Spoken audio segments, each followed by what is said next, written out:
సచివాలయంలో సంక్షేమ గురుకుల పాఠశాలలపై మంత్రి అడ్లూరి లక్ష్మణ్ స్పందించారు. అన్ని రెసిడెన్షియల్ హాస్టల్స్ పెండింగ్ బిల్లులను క్లియర్ చేశామని లక్ష్మణ్ అన్నారు. సంక్షేమ గురుకుల పాఠశాలలో ఇబ్బందులు లేకుండా చూస్తామని ఆయన తెలిపారు. అన్ని ప్రైవేటు కార్పొరేట్ స్కూళ్లలో 25% సీట్లు ఎస్సీ ఎస్టీలకు సీట్లు ఇవ్వాలన్నారు. గత 10 ఏళ్ల పాటు అధికారంలో ఉన్నవారు చేసినట్లుగా తాము చేయడం లేదన్నారు.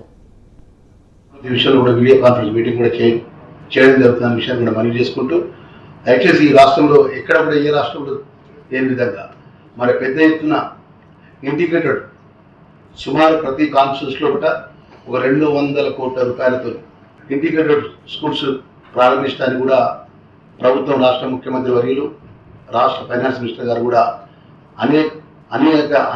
చాలా కాన్స్టిట్యూన్సీలో కూడా శాంక్షన్స్ ఇవ్వడం జరిగింది. కొన్ని కాన్స్టిట్యూన్సీలో టెండర్లు కూడా ఇవ్వడం జరిగింది. ఆ ఇంటిగ్రేటెడ్ యొక్క ఉద్దేశం ఏంటంటే సుమారు ఒక నియోజకవర్గంలో 25 ఎకరాల్లో ఒకట ఎస్సీ ఎస్టీ బీసీ మైనార్టీ సంబంధించినటువంటి పిల్లలు మన పెద్ద ఎత్తున దేశంలో ఉన్న కార్పొరేట్ స్కూల్స్ ఏ విధంగా ఉంటే ఆ విధంగా ఆ బిల్డింగ్ నిర్మాణం జరిగి దాంట్లో క్రీడా మైదానాన్ని ఏర్పాటు చేసి అన్ని విధాల వసతులు ఏర్పాటు చేసి పిల్లలకు మంచి ఫెసిలిటీస్ ఇచ్చే విధంగా రాష్ట్ర ప్రభుత్వం గౌరవ ముఖ్యమంత్రి వారు గౌరవ ఫైనాన్స్ మినిస్టర్ గారి ఆలోచనని మరి అమలు చేసే విధంగా అతి తొందరగా కూడా ఒక 2-3 సంవత్సరాలు 2-3 ఇయర్స్లో కూడా 2.5 ఇయర్స్లో కూడా అవన్నీ కూడా సాధ్యమైనంత వరకు ఆ ఇంటిగ్రేటెడ్ హాస్టల్స్ కూడా మన విద్యార్థులు స్టూడెంట్స్కు ఉపయోగపడే విధంగా ఆలోచన చేస్తున్న విషయాన్ని మరొకసారి మనవి చేసుకుంటూ చదువుకు సంబంధించిన విషయంలో కూడా వీడియో కాన్ఫరెన్స్ మీటింగ్ కూడా చేయడం.